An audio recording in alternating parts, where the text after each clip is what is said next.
Civil War and all that, sort of decided not to tell us at all. So our history ended around 1900, or the beginning of the First World War. That's given out about all the time, you know. There's no historical, accurate stuff. And it wasn't taught? Just wasn't taught. Sure, because there would have been a lot of things what that's happening. called is an Irish solution to an Irish problem. It is an Irish solution. You know. Very hard to understand. Yeah, you're so familiar with that here in Boston. Well, what would have been taught would be, I mean, Easter Rebellion would definitely have been taught, because that's part of, it's almost part of the iconography of the Republic. That's, I mean, the Declaration of the Republic was, the proclamation was in 1916. We actually didn't become a republic officially, legally, until 1947, when there was a statute passed to make it a republic instead of a free state. But when I was in school, which is slightly few years after John,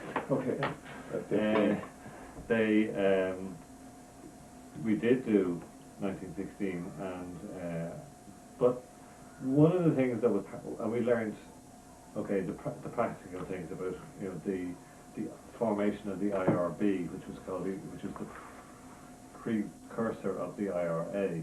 The IRB was the Irish Republican Brotherhood, and that led to, and you also had James Connolly, the Labour movement, which had the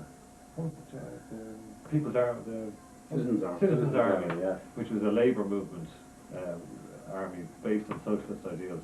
So the two came together around that time. It was 1916 probably happened because it was the middle of the First World War. There was always a doctrine that England's difficulty was Ireland's opportunity.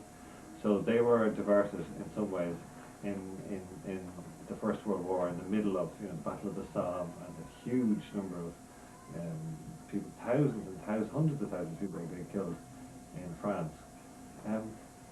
Up to 60, 70,000 of them Irish. Irish, yes.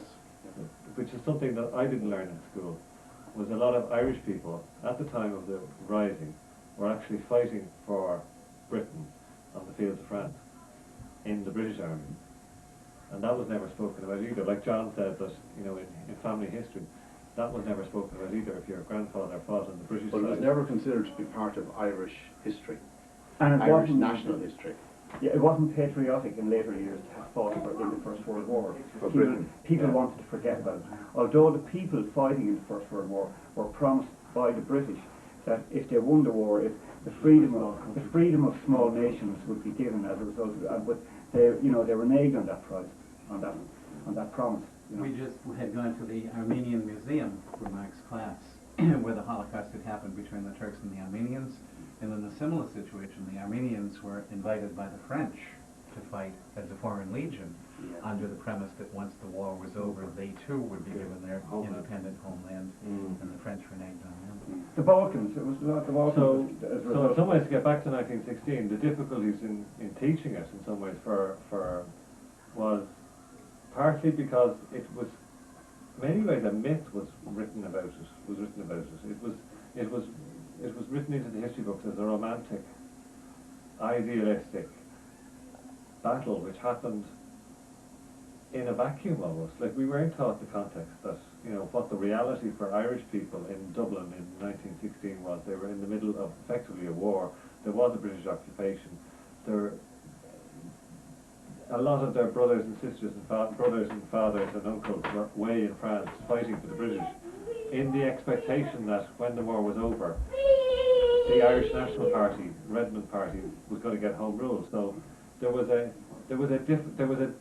dynamic going on in politics too, and then there was these idealists who were teachers, poets, intellectuals, poets, who had decided for their own reasons, the blood sacrifice, that this wasn't going to be enough, that they were never going to get independence from the British without fighting for it. Yeah. And they weren't happy with home rule under a British, like as you described it, the Canadian solution. The other thing would be in high school, as you call it high school, we call it secondary school. You had to take history for 3 years. And part of your upbringing, say, most of us would have gone to Catholic schools, Christian Brothers schools, who were very, very, very patriotic, would have taught us IRA songs. There would have been, at the time, there would have been trouble north of Ireland. So there would have been a patriotic allegiance to the sort of things that were happening to the Catholics, anti-British sentiments. We'd have been taught those kind of things without actually teaching us them. I remember a song that the Christian Brothers taught us: armoured cars and tanks and guns came to take away our sons, but every man who stands behind the wire put them behind the wire. But it was about IRA, internment.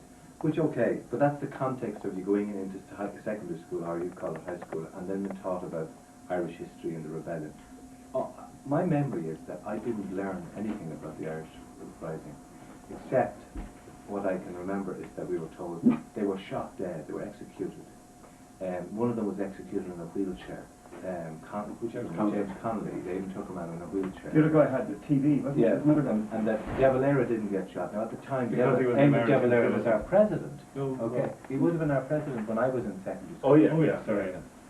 He was in the Rising and he was fighting for Irish freedom, and now he's our president, and he didn't get shot because he was an American. Because he was. He was born in New York. The sentiment that I would have learned from that was that the Rising was, you know, I didn't get any idea that they were, you know, they rose up against the British but failed. Only later now, in hindsight, do I know a lot more about the history. But your question asked me what I knew then and what I was taught then. Yeah, so, I mean, I think that we tend to read into history in hindsight and our own experience. 40 and 43. So I think, you know, that's one of the things that... But wasn't it, the build-up to all that trouble at the end of the 19th century, nationalism, and the beginning, was in 1800, the British repealed our Parliament and created the Act of Union, and created the United Kingdom of England, Scotland, Wales, and Ireland, and totally switched off any possibility then by getting rid of our Parliament of an individual state in Ireland, and that had caused trouble right through the 19th century. And centuries previous to loads of uprising. Every generation had its uprising. Will we go on to number one there? Yeah. Basically, but yeah. Can you tell me what RTE is and a little about your work at RTE? RTE stands for Radio Television Ireland, which is the Irish for Radio Television Ireland. It's the national broadcasting station, which was founded really in Radio. Well, yeah, it would have been Radio Éireann would have been for, well, 2RN was founded in 1926, and up to the time I joined RTE, radio was separate to television. I mean, this is just to let you know what the title means. So it was Radio Éireann and there was Telefish Éireann. And television came in about 1962. 61, 62. In Ireland we have no television, so this is the national television. And it's all state-owned.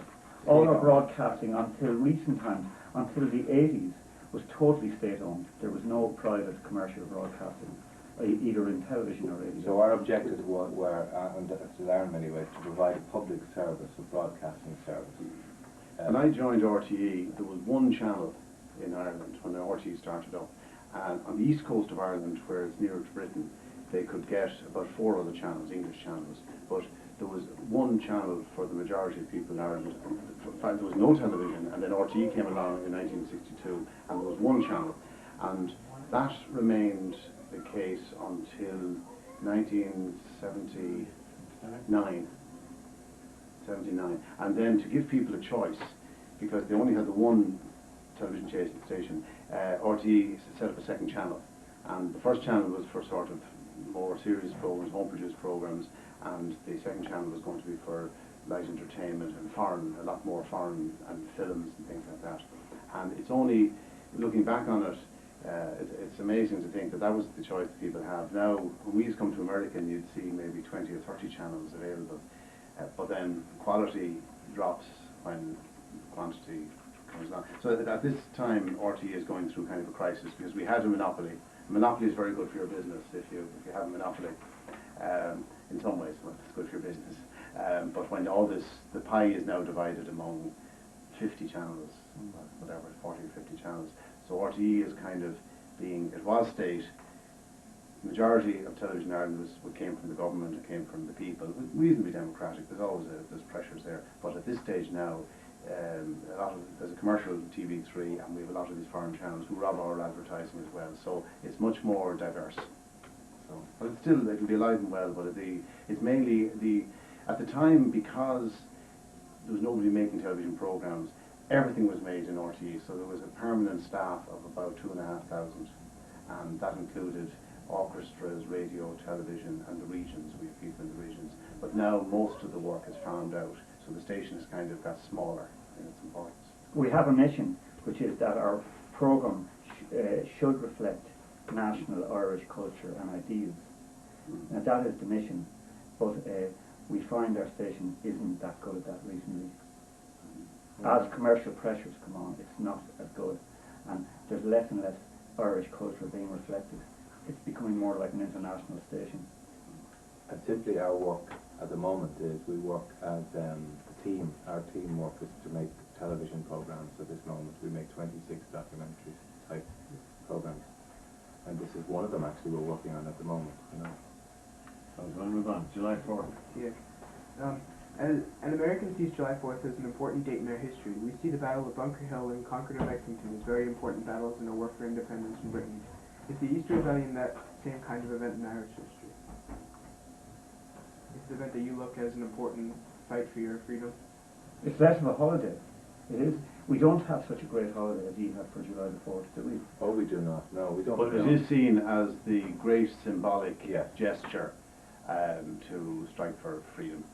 So it would be. I don't know much about the. I mean, I've heard of all these battles, but were they genuine battles that won and gained ground? Yes, you won. You won. We lost in 1916. Yeah. They were defeated. But we see it as Heroic as a defeat. very heroic defeat, and it was the thing that led, particularly the executions of the leaders, I think, caused people to revolt in many ways. Not to take up arms, but to begin a political structure, motivation to change, to get freedom, to obtain freedom. And that's where Michael Collins and De Valera came in terms of fighting for this independence. Have you a copy of the Constitution? At the start of this, Have we a copy of the Constitution, or do you have a copy of our Constitution, the Proclamation, the Easter Proclamation? Yeah, You have that, yeah. Well, you've noticed how poetic it is, and how aspirational it is. It wasn't really, this is the battle plan and we're going to win it. It was to call the people. Sons and daughters of Ireland to Yeah. home and Yeah, past yeah. children. Yeah. Yeah, our civil war afterwards, a few years afterwards, created similar kind of division as the civil war in the US, the Yankees and the rebels, and that has not ceased. There's still problems on agreement about what is a great thing. Or it depends on who you are, on which side of the civil war you feel you support. Yeah. well, back to, I mean, the Civil War in some respects was the difficulties of what you do with independence when you get it. But what rose out of the failure of, and it is a failure, it lasted 8 days or something, I think so. 8 or 9 days in the General Post Office. They managed to, I mean, if you think of a battle plan, they took over the General Post Office, Boland's Mills, like, they weren't strategic battle plans to take over Dublin. They did try, they didn't succeed. O'Connell Street was almost devastated by the reaction of the British. They took in a gunship and destroyed the street. In some ways, the overreaction of the British to what was a very insignificant little battle inspired people to say, hold on a minute, you can't do that to us. And in some ways, that's what got people annoyed. Yeah. And in some ways, for the 5 years between 16 and 1921, a new type of war. Momentum, No, well, a new type of war was actually invented. It'd be like the It was Boston the Tea first- Party. Well, it was the first With the time, trigger. and it's kind of relevant to America. It's the first time that guerrilla warfare was instigated, as far as I know. There was no uniforms. There was no army as such. It was terrorism. There was a street terrorism. It was street terrorism. This is how we're going to get these guys. We'll shoot. We basically murder the leaders, as the guys in there. The British leaders. And they were shot in their beds. Some of them shot in their bed, they were shot in their workplace, shot in the street. So in some ways, And they couldn't be a caught small then. group of volunteers or rebels, or you can change the words around, or terrorists, depending on which side The of British would have seen them as terrorists. Yeah, The Irish and- would have seen them in some way. Some of the Irish would have seen them as terrorists. And But these became for leaders. 5 years they instigated what had not happened before. It broke all the rules of battle before that. In Lexington, the guys in the blue lined up and the guys in the red lined up, and they stood on the top of the hill and they pointed their guns at each other, and somebody hit the button and they all fired shots, and then they all went home to tea. And this was like not a very pretty battle. They went in and they shot each other in their beds. One side did it one night, and the other guys went into a different set of beds and shot people who were probably innocent. Yeah, just to react in some ways. It's like the Palestinian-Israeli thing in some way. But I think in the 20th century, it was one of the first times that... I think the manual for it was used by other revolutionaries. And it was, in some ways, when you look back on it, it's a difficult thing. It took the lid off the rules of warfare and scrambled it all up. And in some ways, when you have a state then, and you want things to go back to being orderly and obedient and responsible, when you've got a tradition like that, it's very difficult to go back to it. And when they disagreed over the pragmatism of the treaty, which was, the treaty wasn't, eventually when they sat down and they negotiated a treaty with the British, they didn't agree fundamentally.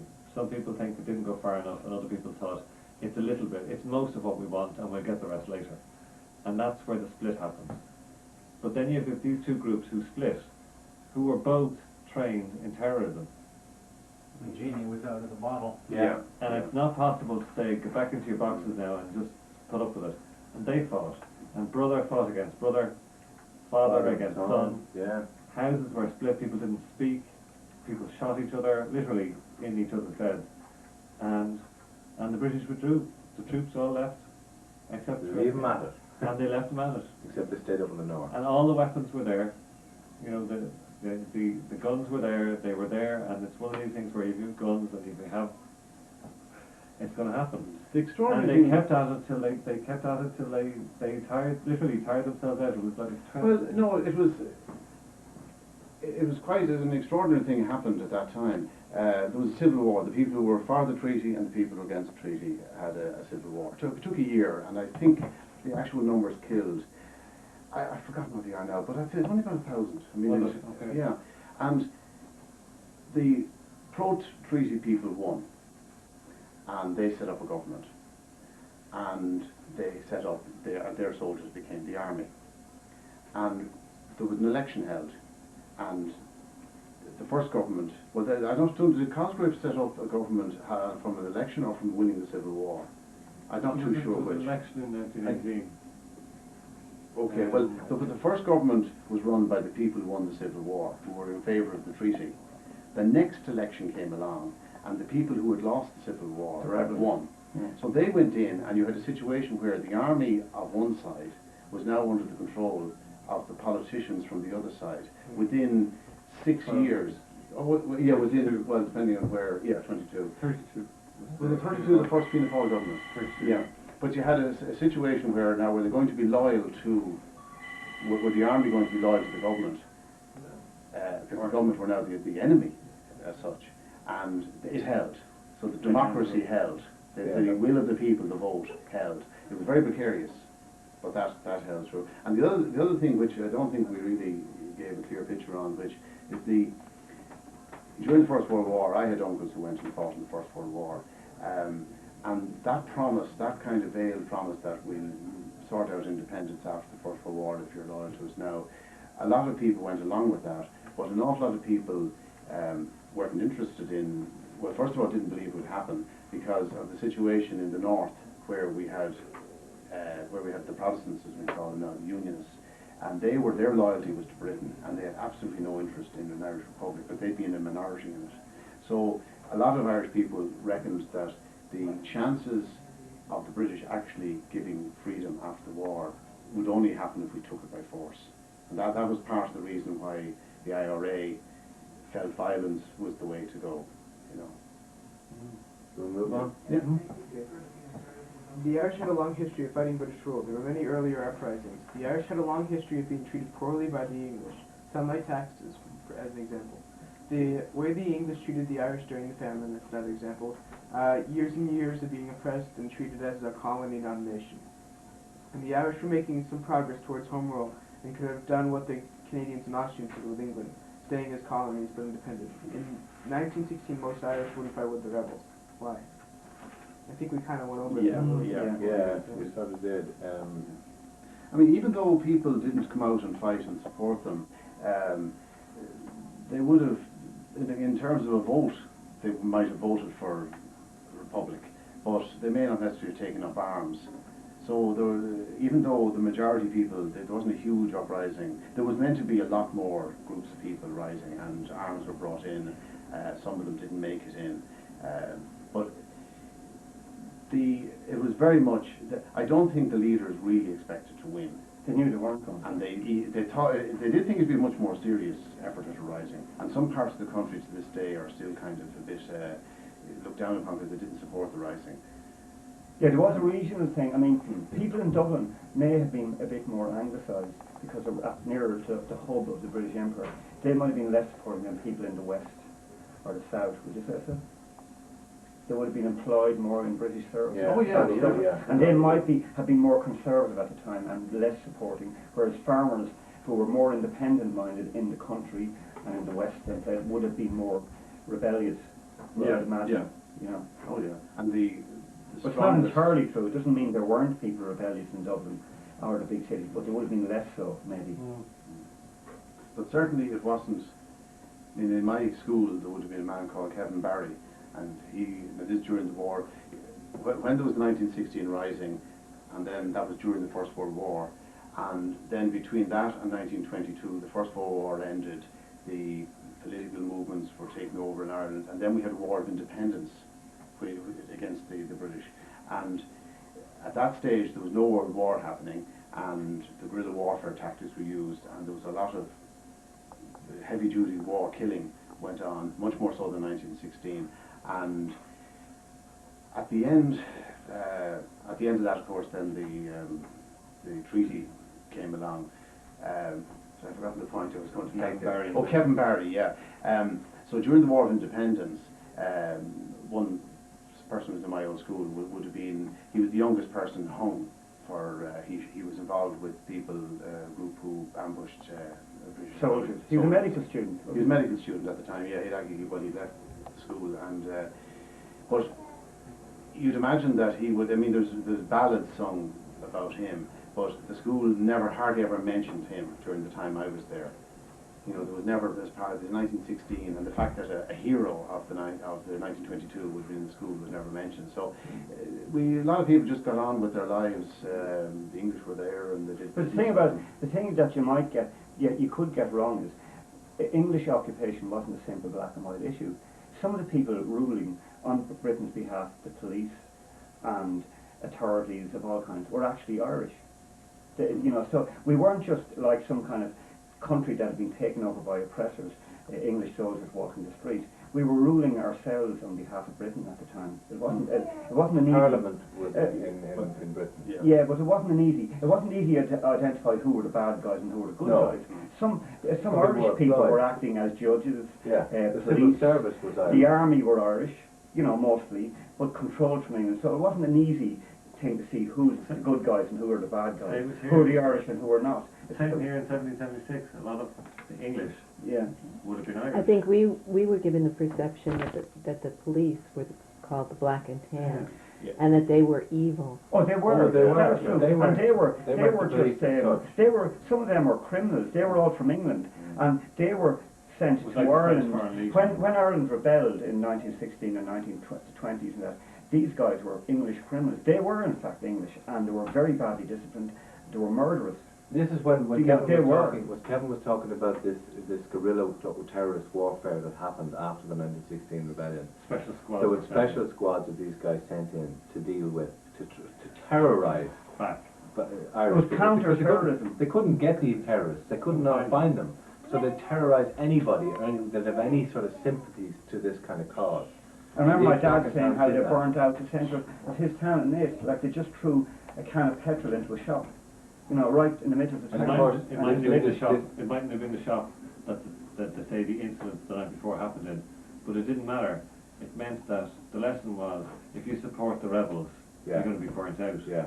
And that happened, and it was like a special squad of the British Army that was actually sent over to respond to this new type of warfare. Oh, yeah. And literally the rule book was thrown out, and they responded. They did. Oh, yeah, And they, for instance, they went into the National Hurling Stadium, the National Football Stadium, in the middle of a football match, and shot 13 people. dead. 16. Yeah. Just opened up They on a shot- football They opened ground. up with the machine With gun. an armoured car, And it was an armoured known car. as Bloody Sunday. But it was We the have- first Bloody Sunday back in 18, 19? No, 22. 1922. No, it wasn't. This was during the War of Independence. 1919 or It would be 1918, 1919. No, the War of Independence Back was in 21, France. 22. Yeah. No, the War of Independence was 1916 to 1921. The treaty was 21. Yeah, but the War of from 1916 to 1921, there was no activity. There was. There was There was 5 years of constant Yeah. battle. I thought it was a build up to it. Doesn't matter. Okay, But that's But there were, I mean, That's I remember the Thames We camp. didn't learn this, and Yeah. we didn't, like, when I was in school, similar to what you said about the Jesuits in terms of not, a lot of it was covered over, because when I was in school, 69 had happened in the north, same way as here. Suddenly you realise a lot of the difficulties in terms of, well, it was opposite, is that the violence in the north with the new IRA, and also it wasn't just in the north in 1969, it happened in the 1940s, it happened in the 1950s. Yeah. I had uncles, my mother's brothers, who were interned in the 1940s by the Irish government, because they were trying to free the 6 counties during the Second World War when Britain was otherwise occupied. And the Irish government wanted to maintain a state of neutrality, and basically interned rebels In jail. in the jail. Pearl. So there was always a rebellious movement. But when it got to the 60s and people thought, oh my God, what's going on? There was a very quickly reaction of, well, we don't want a nervousness. Suddenly Ireland is a republic, a state, and we're a legitimate state. And in some ways we had forgotten the 6 counties that were cut off. In some ways we were smug and we forgot that nationalists in the north were still being discriminated against on grounds of religion and grounds of jobs. Big time. And effectively we had forgotten about them since 1920.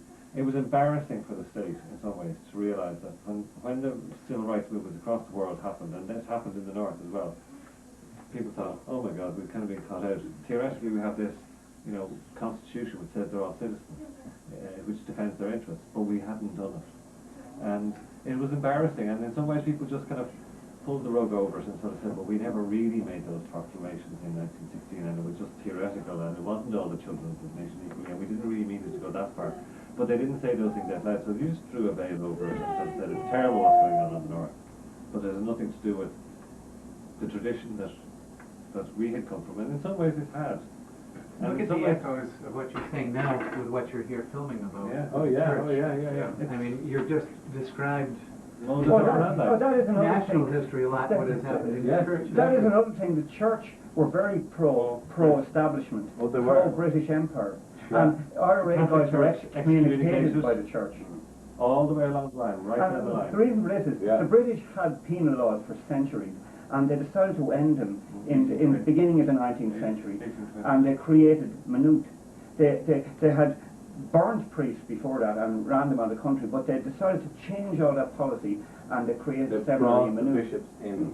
And so the Right. bishops now had To buy allegiance. them off. The Catholic Church now had allegiance to the Empire. Yeah. And so they were very conservative, like they are today, and they were against change, and they didn't respect the new regime arising, or the new rebellious ideas. Republicanism, I mean, That in the some way church... answers your 5th question there. Yeah. Anyway, okay, in terms of, why did some people not rebel? No, would it be wrong also? Individual priests were very Republican. Oh, they were. But Personally, the leadership of the church was pro-government, pro the British Empire. Ordinary priests were, some of them were in the IRA and all sorts of things.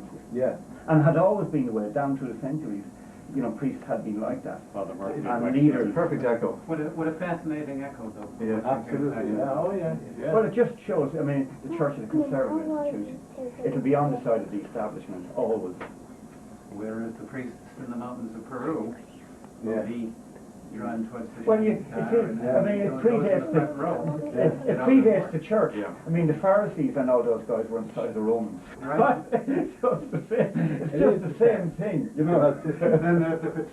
I mean, what did it do? They got the Romans. We never get through the text. No, we will not. Okay, right, let's look at number, can we go to number 6 Yeah, very please. quickly? Yeah. Again, My topic is about responsibilities and duties, and how was British rule of Ireland irresponsible? well, they took away our freedom to govern ourselves. I mean, that in a way is taking somebody's freedom away is an irresponsibility. They allowed the famine to happen. You know, they just ignored it. They just allowed us, even though we're supposed to be citizens of their empire, they allowed us to starve. So they let people die. One of the things, That's Mark, that's irresponsible. been happening in history, maybe as we get on into the 80s and 90s and the end of the 20th century, people have been looking back at history and thinking, was it really like what we were taught it was like? And in some ways it's never so simple. And when history books are written, they're always written by the winners. And sometimes they're written by the winners because that's the way they want it to be written. And when you look back, there's been a big wave of what they call revisionism, where you go back and you kind of go, was it really like that? Sometimes the pendulum swings too far in the opposite direction, and it's kind of like the politically correct thing to say. You kind of go, you know, Ireland during the famine, for instance, was exporting food. So the famine was about the failure of the potato crop. But like famines all over the world now, today, it's not about the lack of food, it's about The rules of commerce. the way food and its distribution. The rules of commerce and wealth. We were inhuman. exporting food, exporting wheat, exporting beef cattle right through the famine. And that was to pay the rent for the land and the landlords, so that, and the fact that all that was left for people to eat traditionally was potatoes, and they failed. But it wasn't so much the failure of the potatoes made people hungry, it was the economic situation that was set up. The same way as in Africa's situation today, is we're getting, in Europe we get sort of, you know, French beans flown in from Kenya every day of the week. It's not that Africa can't feed itself, it's that in some ways Africa pays back more in repayments for international debt every year than it gets in aid. So you have to kind of work back to see where are the forces at work, and it's not always as simple as. But I'd say, But going the back to question of their, responsibility, they were the British class system and the British culture. I would say one irresponsible thing they did was they didn't, being imperial, they wanted uniform culture throughout their empire. They didn't recognise individual culture, and that's why the Irish language got stamped out, almost not deliberately, by neglect.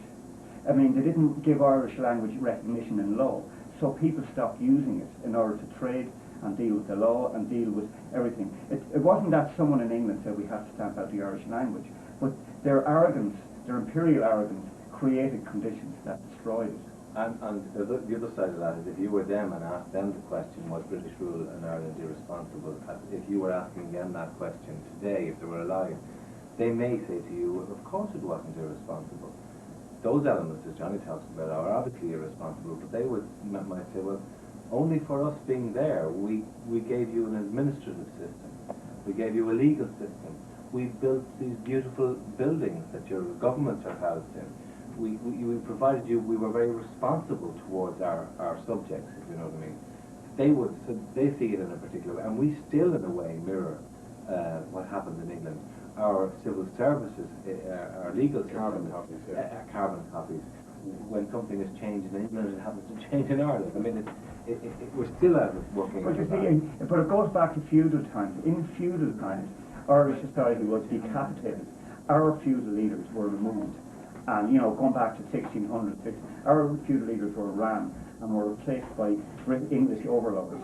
So we were a decapitated society. We were being ruled by people who, right at the top, who weren't Irish, and who weren't interested in us as their family or their culture. They were only interested in owning our property and using us as workers. And Yeah, stuff it's like that. imperialism in terms of. But it happened not by a grand design. It started gradually happening from feudal times on, and when then the Reformation accelerated it because we ended up being on the wrong side in the Reformation, Catholic rulers, because we were a bit old-fashioned and weren't up to speed about the Reformation, we remained conservative Catholics.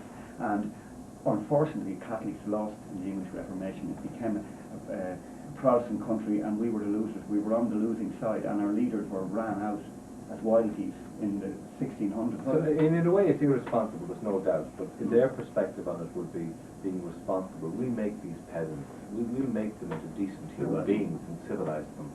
That's being responsible. We'll make them British. We like making the Indians British, you know, we'll make them I mean, they've done crazy stuff in the famines. They They had poorhouses for displaced, hungry people. The British government supplied them and the authorities, but there were death traps. If you went there, you died. Your number 7 question is really important. I think it's a very interesting question. Maybe you want to ask it.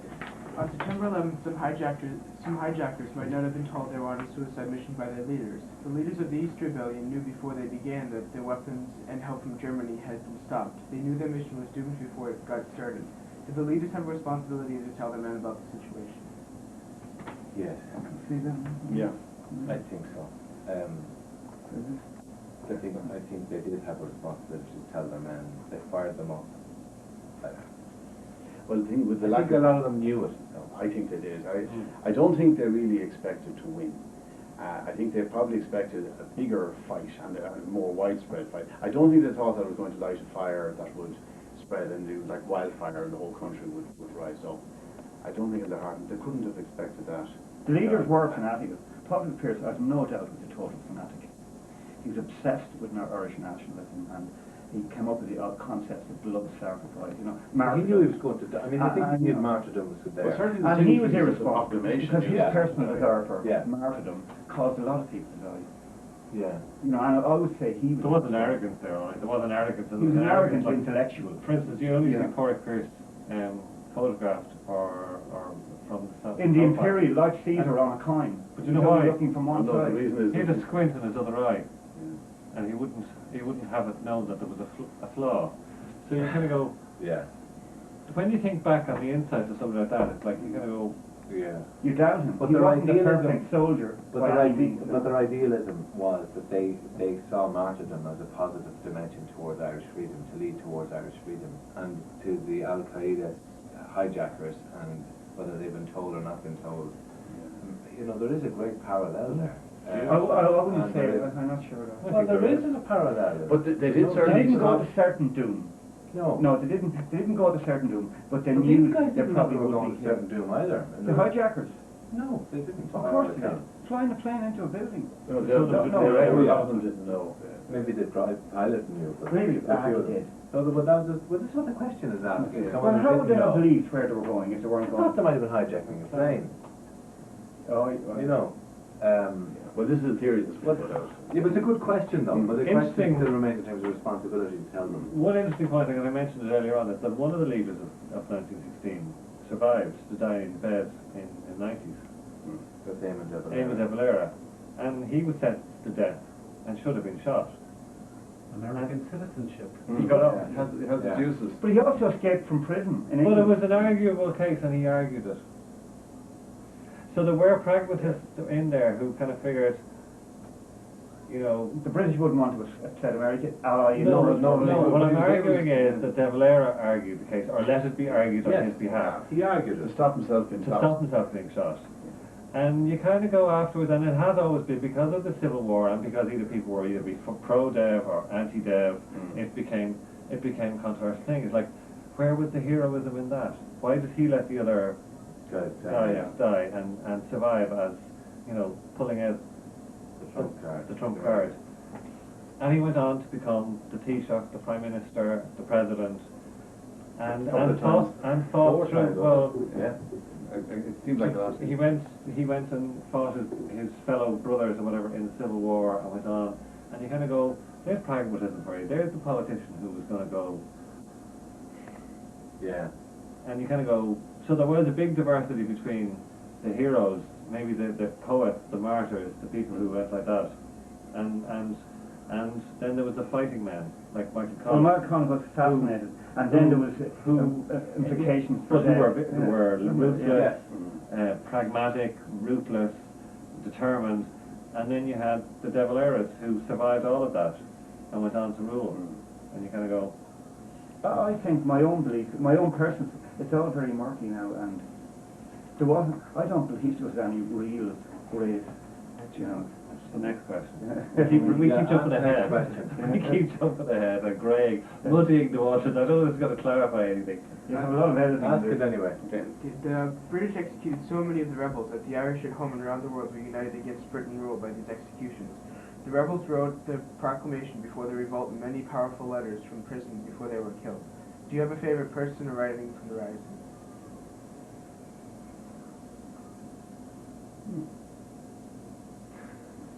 Do you? No, like who do you admire the most for the Rising? Well, James Connolly was one. Yeah. I think my favourite one would be him. Yeah. And you know, you could say he was a left-wing guy. He had more practical ideals. He had more humane ideas about raising people's standards of living. He wasn't some glorious martyr guy. He just wanted people to be free. Yeah, he had a socialist philosophy that I think I would have written. And he wanted to help people's welfare, you know, at various reasons. But then Paul Pierce is probably the most well known. I see his blood upon the road and inside. He wrote The poetry. glory of what I can't remember now. But those kind of things would be you'd remember those things. He was brought there as a hero. If it wouldn't be say he's my favourite at all. He would be he would have been the kind of guy into revising ancient Irish folklore and writing and very much Celtic revival. purist nationalist. Yeah, Celtic revival. invention. You could say almost racist type of approach. It would have been, yeah. You know, very much, yeah. where you know Connolly would have been an internationalist.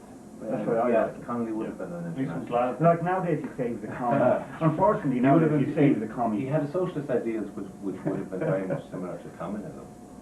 But it was a labour. It was just Trade labour, union. trade union, and the workers were the important people. The poor. Well, so it's strange. These guys united in a funny way. You know, it's very different kind of people. Very different, yeah. But that's the way it is. Yeah. Will we move on to 9? Yep. People who suffer terribly, like the Irish did in the famine, can be very generous to others who suffer the same thing. The Irish have always been very generous in helping out other countries facing famine. But sometimes people who face prejudice can become very prejudiced people themselves. In Boston, a lot of Irish Americans were prejudiced against African Americans, even though the Irish faced no Irish need apply when they arrived here. Do people have a responsibility to learn from their own history? Absolutely. Yeah. Oh my God. And we are, do you know the expression putting a beggar on horseback? Well, it is applied, we can be very hypocritical. We in Ireland at the moment, because of growth in the economy, we have a lot of immigrants coming in from countries, much poorer countries, and we are being tested at the moment. We're not used to, we're a monoculture, we have been for a long time, and we're on an island and you know, it's surrounded by water, but we are being tested severely at the moment, and not always coming up nice. Yeah, we never had people saying racist things about black people. The reason for that was, and we could felt holier in Ireland. Yeah, we felt holier than thou, and it was so easy for us to be so good because we didn't have any black people. Yeah. Now that we have people coming from Nigeria, immigrants, and taking jobs, we do have people in the streets shouting racist abuse. Yeah. We are being tested. Yeah, but the point is, we do have a huge responsibility to learn from our own history, and it actually it becomes a very personal thing in terms of saying, well, you personally have a responsibility because your ancestors are not so long ago, your own family, your own grandparents or great-grandparents came to Boston because they probably couldn't get work and they faced poverty for their children or whatever else to find a better life here. People are coming to Ireland to find a better life, and we are quite horrible towards them. I think we have a responsibility there to learn. We need to be. No, not all horrible, but some. Well, yeah, but in terms of responsibility, but in terms of responsibility, We do have responsibility. Not to allow it to happen. Yeah. In other words, inaction. Yeah, inaction. Our job is to not have inaction, like your mum and dad said. Yeah, I think his thing is about responsibility all the time, and I think we harp on that. We have a responsibility. But the ironic thing, maybe the shameful thing about it is that the government, the current government, is not giving leadership in this field. In terms of, if there isn't programs in schools to deal with issues on a structured basis. They're slowly beginning to. They've set up a racial equality agency, slowly.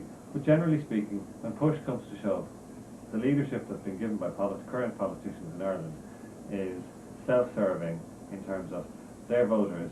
Immigrants don't have votes. The people. And they're only 1 or 2% of the population. It's a tiny percent of the population, but there isn't a leadership being given. Politicians aren't standing up and saying, this shouldn't happen, this won't happen, because they're afraid they'll lose votes. Yeah. So they either equivocate or sweep it under the carpet. We have a lot of carpets in there. Yeah. Terrible, really. Do you want to go on to the last one? What's that, 10? Okay. How do you, as a parent, teach your children about history?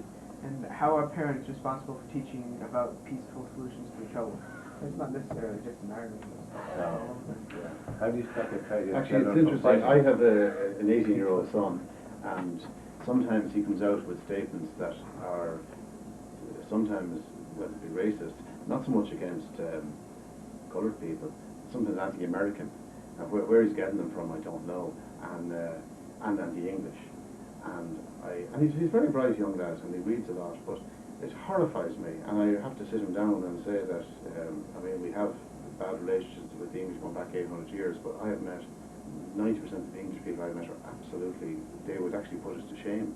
They are so straight, you know. So it is, how do you teach your children is actually, I've been challenged with that one several times. I started when my 18-year-old was 2. I said, I'm not going to get him guns. You know the way you get cap guns? I never got him a gun, but he just made one. He got a roll of that gel. You know the coloured stuff we use? He was going around with that shooting people in the streets. Right? So, but now he's a total pacifist, and as I said, he wouldn't. But maybe because I'm a pacifist myself, and he seems to be more pacifist than me, you know. Like, as I said, he wouldn't vote for the Nice Treaty. I have to say, though, to be realistic about it, I have two children, and you yourself probably know this better than anyone. You know how boys fight, for instance, personally fight each other constantly. Try and give them skills to fight in a peaceful way, to come to a solution in a peaceful way. It's very difficult. And you're looking at the history of Ireland as you see it, and you know that you got your freedom through a rebellion, which was a violent rebellion. That's how we have achieved a republic and freedom. You look at the world today in terms of Israel and Palestine, and you say the Palestinians seem to have no other option but to fight physically in a non-peaceful way, in the most horrible way, to get to the solutions.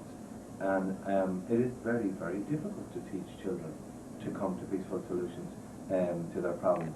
But it has to start with the fighting that happens here in the very room you're in. And when my 10-year-old and 13-year-old are kicking each other and killing each other, and to sit them down and say, is there another way you can sort this out? Can you talk about it? It's so difficult. You know that. So if you start there, I think I'm trying to find skills around this. Or you must never. Because it will always come down to having to sit down and talk about it, no matter what happens in the end. It has to start. Unless one side wins. I must say that. And then it comes to the fighting. You must never give the example. You must never be seen to support violence yourself. No. But I must say that, you know, part of, I know, like, I find that Americans always learn about their history and know it in great detail, and feel that they've come to where they are today out of their history, and they own in some ways the lessons of their history. I think for me personally, anyway, I think in Ireland, I have great difficulties around, because I grew up through the 60s and 70s, where you know, we had so close, so vicious guerrilla and vicious warfare close to us, and it makes you think it's not so easy, it's not so black and white, and in some ways I find it difficult to own those lessons of history. I can't honestly say that the guys of 1916 were right to do what they did, and I just wonder whether the fruit of their fight was worth it, and that's just on a small scale. And I must say I have great difficulty dealing with that thing of and I don't know how to deal with it in terms of, because I think the lessons of violence in our history still haven't resolved themselves. And in that sense, you kind of go, well, was there a better way? And we still haven't found that better way. And it's the simple thing is, I think, if you just take a simple matter and you say, well, if you were the British rulers and you say, well, they seem to be happy, the subjects appear to be happy, well, then everything must be okay. But if 10 or 15 or 10,000 of them start fighting and rebelling, you say, oh, there's something wrong. So violence does seem to have an impact, and it raises certain things. So sometimes there may be a need for violence. You look at your own history, but I think it leads us into the number 11 there, and I think as a media, I think your mum hit that very important thing as a teacher, because the media in some way becomes fairly influential. You can't be giving one side only. You have to be seen to be fair. The truth. To tell the truth as it is. But to be fair, and you even take what we're doing here in Voice of the Faithful. We know there's injustice. We know people have been damaged and children have been abused. But we have to be fair to both sides of the argument. And our responsibility is to do that. But at the same time, if there is serious injustice and wrong, we have to highlight it. And sometimes we will be accused of being unfair in doing that.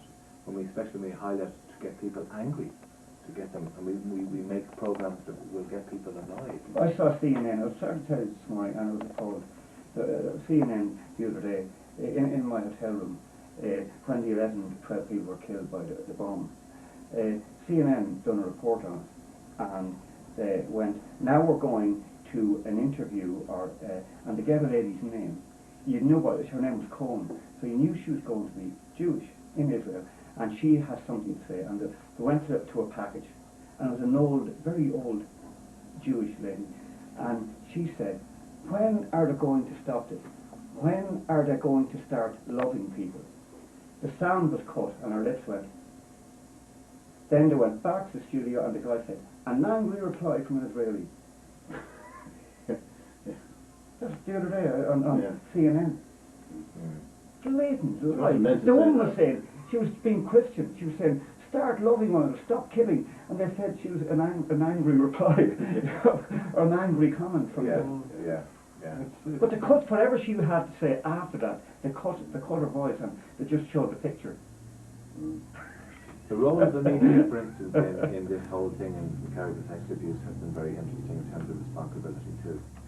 I think there's a responsibility and a duty to reveal stuff that may damage, that may bring about quite a lot of damage. There are times you say, well, should we say this because people might be so upset about it, or will this cause revolution or something? You have a responsibility. But then again, there's so many, in so much, sometimes personal prejudice, sometimes sometimes it's a constant battle. Sometimes you actually have to, really fight with yourself, so to say. And sometimes you come into a situation fresh. Like one of the things that struck me here in relation to the Boston situation is that it seems to be, a lot of the coverage seems to be about clerical sexual abuse of boys, and it seems to be just in the last week or two, seems to be kind of a revelation that young girls and women have been abused too. And that hasn't been that much of an issue in Ireland, because, but is that to do, I ask myself, is that to do with the way the stories come out? Is that the people who are writing in the Boston Globe, that they have particular ideas of what it's all about, and if the story doesn't fit into that particularly neat pattern, they haven't printed stories, because it doesn't build, and it's nothing to do with being, it's just personal ideas of what the reality is, and sometimes if reality is never as neat and as square as the holes we want to push it into, but we're constantly, personally, probably always fighting our own prejudices when we're dealing with some subject matter, and we have a responsibility to do that, all of us to do that. Because it would be so easy to go the way we want it to go. To tell the story, we will make it this way, but this is the way it should be, because we think it should be this way. So therefore we're actually doing a disservice, and an irresponsibility to our audience. We are a public service broadcast. We should tell them as it is. This is the way it is. We lay out the facts for you. And just even though we may not agree with them. As fresh as yesterday, the programme went out on Thursday night, on a Nigerian Christian church in Dublin. Oh, very interesting. And we thought it was a great program. We thought we did fairly well in every aspect of it, being entertaining, being colourful, being challenging, interesting, and etc., and that it was a fair and unbiased program went out. And Mick's wife rang him up and said, "Oh no, it just reinforced stereotypes," and had a few other comments to make on the program. But like the thought that a program that you would do would reinforce stereotypes would be a disaster. Disaster. And then she wasn't joking him.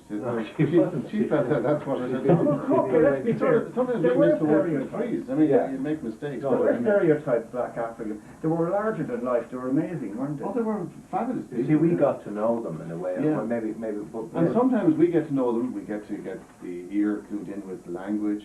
So we understand what they're saying, their accents and that. And then we put a program on, people just get half an hour, 28 minutes, and they didn't understand them. So thought, well, are we sending them up, putting people on air that people can't quite understand? So it is every program. Every program you would have to question yourself the whole time at the end of it to see what you're doing. I mean, from my point of view as a cameraman, there's loads and loads of things you can tweak, you can change things. If you're filming something, you can leave things out, you can put things in. But Ronan could make you look in a particular way. Oh yeah. That if he says, well, no, I don't want the viewer to like this person, he can actually do it, even if you're the nicest person in the world. Like for instance, the way Mary is there framing people up. If you look down at somebody from a camera, the power is with the viewer. You're literally being looked down upon, and we know what that means. If you look up at somebody, just slightly up, and it makes that person look eminently more believable. Oh yeah. Hitler done stuff. So ever so slightly, you can actually play with the visuals, and people at home know the language of television so well that you don't have to say anything, and they know they know exactly what you're telling them. I came in. Or they mightn't unconsciously. You might trick them. One of the great things that appealed to me about coming into RTE was that it wasn't a commercial firm. I had worked in advertising before I went into RTE, and advertising is it's shallow, and it's there's very little morality in it. I know they've guidelines and people try to control them, but working in RTE, where the programs we're making were serious programs like this program, agricultural programs, all kinds of entertainment, cultural, history, historic stuff, it was very appealing to me. And the fact that nobody would have an agenda, well, they shouldn't have an agenda other than straight down the middle. And I mean, over the years, I've done hundreds and hundreds of programs, and some of them would have gone off the rails here and there, but I hope the majority of them were on the rails. But it's a challenge. In fact, it's one of the nice challenges about all these things. You can't just pick colourful bits of a story and stick it together just that it will attract attention. It has to have a... The other great thing about television, and you can see it here across, is that it's a team that puts it together. So, and this, as you can see around the table, none of the four of us here are short of opinions. So it does get debate. Like if, for instance, if Mick goes off on a solo run, Ronan is as likely to sort of say, "That doesn't make sense, Mick. Why are you saying that? Why are you going like that? That's not what Mary said. That's not what Mary wanted." And similarly, when we get back to base, there's another editor who sees the material for the first time, and Mercedes is likely to turn and say, "That doesn't make sense. You can't put that with that. You're not telling them." Or why? The bit that you're leaving out of Mary was very important. Why are you leaving that bit out? And that brings a balance to it. It's a sort of a self-regulating, which is good, and people in a team feel very free to sort of say, "You can't say that. That's crazy." Whereas sometimes with print media, you write the story, you email it in. The editor who gets it sometimes doesn't know any better. Okay, you can do that once, you can do that twice, even in the print media. Your reputation, again, get back to reputation, you can only survive. People start to see, your colours show, whatever. So you always have to check. There's always sort of a self-regulating thing to say, who am I listening to here? Is it my prejudices or is it the story? But one of the greatest failings that we would feel if a story wasn't down the middle, we would feel that it was we would feel awful about it. it would be, one of the first critical things, forgetting about all the technical things and that about it being right. But if actually it was incorrect and it gave a slant on something that wasn't right, we would feel we were very disappointed in ourselves. I can't thank you enough. You